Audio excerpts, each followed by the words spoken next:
அஸ்ஸலாமு அலைக்கும் ரஹ்மத்துல்லாஹி வபரகாத்துஹு. அல்ஹம்துலில்லாஹ். இன்றைக்கு ஒரு முக்கியமான விஷயத்த பத்தி உங்ககிட்ட ஷேர் பண்ணணும் அப்படின்னு நான் நினைக்கிறேன். இனிமே நம்ம சேனல்ல வீடியோ வராது அப்படின்னா, என்ன வீடியோ வராது? இது எத பத்தின விஷயம் அப்படிங்கிறத வீடியோவ முழுமையா பாருங்க. அப்பதான் உங்களுக்கு புரியும். அதாவது நம்மளோட சேனல்ல 2, 3 வீடியோ அரசினுடைய புதிய ஸ்கீம்கள பத்தி நம்ம வீடியோக்கள் போட்டிருந்தோம். அதாவது புதுசா ஆட்சி அமைஞ்சிருக்கு. இதுல நிறைய மாற்றங்கள் வந்திருக்கு. கண்டிப்பா பெண்கள் தெரிஞ்சுக்க வேண்டிய விஷயங்கள் நிறைய இருக்கு. ஏன்னா நம்ம சேனல பெண்கள் தான் அதிகமா பார்க்குறாங்க. அதனால ஒரு மக்களுக்கு ஒரு எச்சரிக்கையான ஒரு உதவியா இருக்கும் அப்படின்னு நான் நினைச்சு தான் அந்த வீடியோக்கள நான் போட்டேன். அதுக்கு நிறைய பேரு நெகட்டிவ் கமெண்ட்ஸ் குடுத்துருக்கீங்க. நீங்க போய் இப்படி பண்ணலாமா? நீங்க ஏன் இப்படி பண்ணீங்க? உங்ககிட்ட இருந்து இத நாங்க எதிர்பார்க்கல. இது தேவையில்லாது. உங்கள நான் வேற மாதிரி நெனச்சேன். அப்படின்னு நெறைய பேரு நெறைய விஷயங்கள நீங்க கமெண்ட்ஸ்ல சொல்லியிருக்கீங்க. அல்ஹம்துலில்லாஹ். அது எல்லாத்துக்குமே நான் உங்களுக்கு நன்றி தெரிவிக்கணும். கண்டிப்பா இந்த வீடியோவ முழுமையா பாருங்க. இப்போ ஒரு கேள்விய மட்டும் நான் கேட்டுக்கிறேன். நான் ஏதாவது இஸ்லாமிய சட்டத்துக்கு எதிரா ஏதாவது ஒரு விஷயத்த பண்ணியிருக்கனா? அல்லது யாரையாவது கஷ்டப்படுத்தியிருக்கனா? அல்லது யாருடைய மனதையாவது நோகடிச்சிருக்கிறனா? எதுவுமே இல்லையே! மக்களுக்கு யூஸ்ஃபுல்லான சில தகவல்கள குடுக்கணும் அப்படின்னு நான் நெனச்சேன். இன்னைக்கு நிறைய பேருக்கு சந்தேகம் என்ன அப்படின்னா, "நீங்க அந்த கட்சியா? நீங்க இந்த கட்சியா?" அப்படின்னு கேட்குறீங்க. நான் எந்த கட்சியுமே கிடையாது. ஒரு தெளிவா யோசிக்கக்கூடிய ஒரு நபர் என்ன யோசிப்பாங்களோ அந்த மனநிலையில தான் நான் இருக்கேன். எனக்கு எந்த கட்சியும் புடிக்காது, எந்த நடிகரையும் புடிக்காது. ஏன்னா எந்த பொழுதுபோக்கு விஷயங்களையும் நான் பார்க்க மாட்டேன். ஏன்னா பொழுதுபோக்கு விஷயங்களுக்கு நேரத்த குடுக்குற அளவுக்கு எனக்கு நேரமே கிடையாது. உங்கள்ல நிறைய பேருக்கு தெரியும். நீங்கள்ல எத்தனையோ பேர் என்கிட்ட பேசணும்னு விரும்புறீங்க. ஆனா, இதுவரை சிலர்கிட்ட தான் நான் பேசியிருக்கேன்னு நெனைக்கிறேன். நிறைய பேர்கிட்ட என்னால பேச முடியல. ஏன்னா, எனக்கு நேரம் கிடையாது. இப்போ விஷயத்துக்கு வரலாம். இப்போ புதுசா ஆட்சிக்கு வந்திருக்கக்கூடிய ஒரு கட்சிக்கு நீங்க சப்போர்ட் பண்றீங்களா? அப்படின்னு நிறைய பேரு கேட்குறீங்க. இப்போ உங்களுக்கு ஒருத்தவங்கள புடிச்சிருக்கு. உங்க குடும்பத்துல இருக்கிறவங்களுக்கே இன்னொருத்தர புடிச்சிருக்கு அப்படின்னா என்ன பண்ண முடியும்? அது அவங்கவங்களுடைய அபிப்பிராயம். அவங்கவங்களுக்கு ஒரு கருத்து சுதந்திரம் இருக்கு. இப்ப நான் ஒரே ஒரு விஷயத்த மட்டும் கேட்கிறேன். யாருக்காவது தைரியம் இருந்துச்சுன்னா, கமெண்ட்ஸ்ல அத போடுங்க. கண்டிப்பா. இப்ப நம்ம விரும்பியோ, விரும்பாமலோ ஒரு புதிய நபர் ஆட்சிக்கு வந்திருக்காங்க. இல்லையா? இப்ப இவங்க நிறைய வாக்குறுதி குடுத்துருக்காங்க இல்லையா? கரண்ட்டு, கேஸு, பணம், இன்னும் கல்வி உதவித்தொகை, இன்னும் கடன் தள்ளுபடி, நல்ல மருத்துவம், நல்ல சூழ்நிலை இதெல்லாம் அவங்க தரேன்னு வாக்குறுதி குடுத்துருக்காங்க. இதெல்லாம் நம்மக்கிட்ட வந்துச்சு அப்படின்னா, எனக்கு இதெல்லாம் வேண்டாம். ஏன்னா, எனக்கு உங்கள புடிக்கல. உங்களோட அரசாங்கத்த பிடிக்கல அப்படின்னு எத்தன பேர் நீங்க சொல்லுவீங்க? யாருமே சொல்ல மாட்டோம். ஏன்னா, நம்ம அப்படிப்பட்ட சூழ்நிலையிலயும் இல்ல. எங்கிருந்தாவது ஏதாவது ஒரு மாற்றங்கள் வந்துராதா நம்ம வாழ்க்கையில அப்படின்னு தான் நம்ம எல்லாருமே எதிர்பார்த்துக்கிட்டு இருக்கோம். அது மட்டும் கிடையாது. இது அவங்களோட சொந்த பணமும் கிடையாது. யாருமே எந்த கட்சியுமே அவங்களோட சொந்த பணத்த நமக்கு ரூ. 1 குடுக்க போறது கிடையாது.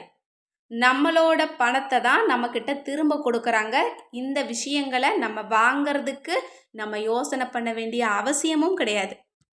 அப்ப இந்த விஷயங்கள பத்தி பேசுறதுல என்ன தவறு இருக்கு அப்படின்னு தான் எனக்கு தெரியல. இப்ப இவங்க தான் ஆட்சிக்கு வரணும், இவங்க வரக்கூடாது அப்படின்னு தான் நம்ம எல்லாருமே முடிவு பண்ணி அவங்கவங்களுக்கு பிடிச்சவங்களுக்கு ஓட்டு போட்டோம். இப்ப ஒரு புதுசா ஒரு அரசாங்கம் வந்திருக்கு. அவங்க வந்தது எனக்கு பிடிக்கல அப்படிங்கிறதுக்காக அரசியல பத்தியே பேசக்கூடாது. அத பத்தி நான் காதுல கேட்க கூட விரும்பல அப்படின்னா, இது எந்த வகையில ஒரு புத்திசாலித்தனமான ஒரு விஷயமா இருக்கும் அப்படின்னு எனக்கு தெரியல. ஏன்னா நம்ம நாட்டுக்குள்ள தான் இருக்கிறோம். நம்ம நல்லதோ, கெட்டதோ எது வந்தாலும் அத ஃபேஸ் பண்ண நம்ம தயாரா இருக்கணும். அதோட இவங்க கெட்டவங்க, இவங்க நல்லவங்கன்னு நம்ம யாரையுமே தீர்மானிக்க முடியாது. அது ஒரு முட்டாள்தனம். நம்ம இஸ்லாமியர்கள் ரொம்ப தெளிவா இருக்கணும். எதையுமே ஆராய்ஞ்சு தான் முடிவு பண்ணணும். ஒருத்தவங்க நம்ம மனசுல ஒரு கெட்டத விதைச்சா, அத நம்ம மரமா முளைக்க விடக்கூடாது. நம்ம சுயமா யோசிக்கணும். நம்ம குடும்பத்துல ஒருத்தங்கள கெட்டவங்க அப்படின்னு யாராவது சொன்னா நம்ம ஒத்துக்குவோமா? அதை உடனே நம்ம ஏற்றுக்குவோமா? ஆராய்ச்சி பண்ண மாட்டீங்களா? அதே மாதிரி தான் எல்லா விதமான மனிதர்களையுமே நம்ம சமமாக பார்க்கணும். இவங்க நல்லவங்களா கெட்டவங்களான்னு ஆராய்ச்சி பண்ணித்தான் நம்ம முடிவு பண்ணணும்.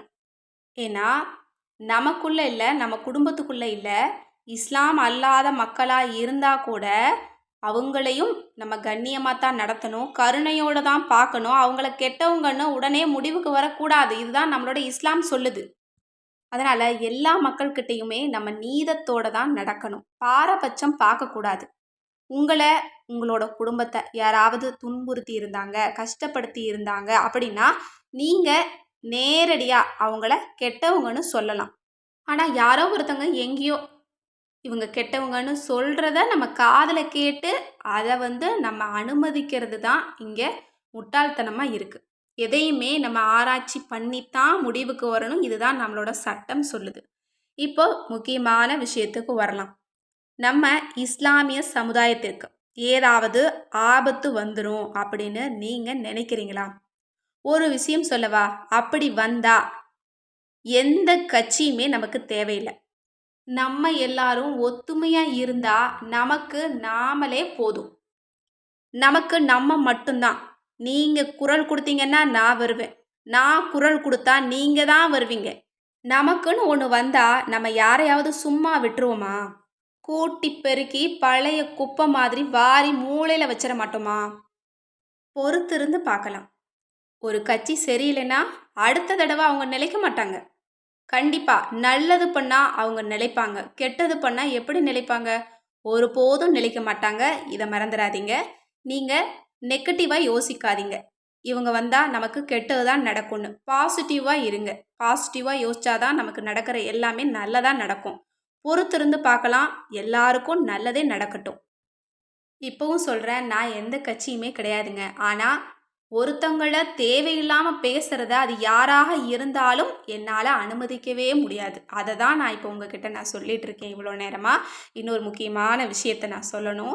இனிமேல் எந்த மாதிரி வீடியோக்கள் வராது அப்படின்னா, இந்த மாதிரி அரசியல் சம்மந்தப்பட்ட ஸ்கீம்கள் வீடியோ நம்மளோட சேனலில் இனி வராது. ஏன்னா இந்த மாதிரி அரசியல் வீடியோக்களை பற்றி பேசுகிறது உங்களுக்கு பிடிக்கலை அப்படின்னு நீங்கள் கமெண்ட்ஸ் பண்ணுறதுலையே எனக்கு தெரிஞ்சிருச்சு. அதில் கமெண்ட்ஸ் பண்ண எல்லாருக்கும் நான் நன்றி தெரிவிக்கணும். ஜஸாக்கல்லா. ஏன்னா உங்கள் வீட்டில் ஒருத்தங்களா, ஒரு அக்காவா, ஒரு தங்கையா, ஒரு மகளா, ஒரு நல்ல பாசிட்டிவ் எனர்ஜி கொடுக்குறவங்களா நீங்கள் என்ன நினைக்கிறதுனால தான் நீங்கள் இந்த மாதிரி விஷயங்கள் போடாதீங்க அப்படின்னு சொன்னீங்க. ஏன்னா நமக்கு நெருக்கமானவங்க கிட்ட தான் இதை செய்யுங்க, இதை செய்ய வேண்டான்னு சொல்லுவோம். அந்த அளவு உங்கள் மனசுக்கு என்னை ரொம்ப நெருக்கமாக வச்சுருக்கீங்க. இந்த விஷயங்களை பற்றி பேசுகிறது உங்களுக்கு பிடிக்கல அப்படின்னு எனக்கு தோணுச்சு. அதனால் நானும் ஒரு முடிவுக்கு வந்திருக்கேன். நீங்கள் எப்படி உங்கள் வீட்டில் ஒரு அங்கமாக, உங்கள் மனசுக்கு நெருக்கமாக என்னை பார்க்குறீங்களோ அதே மாதிரி தான் எனக்கும் நீங்கள் எல்லாருமே நெருக்கமானவங்க தான். ஏன்னா இந்த சேனல் மூலமாக எத்தனையோ உண்மையான அன்பானவங்க எனக்கு கிடச்சிருக்கீங்க. கண்டிப்பாக உங்களை இழக்க நான் தயாராக இல்லை. எனவே இனிமே நம்ம சேனலில் அரசியல் சம்பந்தப்பட்ட எந்த விதமான பதிவுகளும் வராது.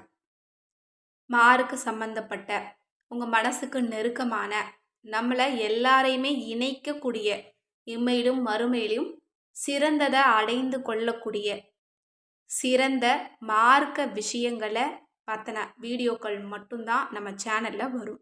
எனவே மார்க்க சம்பந்தப்பட்ட வீடியோக்களுக்கு ஆதரவு கொடுங்க. முடிஞ்ச அளவுக்கு நிறைய பேருக்கு ஷேர் பண்ணுங்கள், சப்ஸ்கிரைப் பண்ணி வச்சுக்கோங்க. தொடர்ந்து வாட்ச் பண்ணுங்கள். அஸ்ஸலாமு அலைக்கும் வரஹ்மத்துல்லாஹி வபரகாத்துஹு.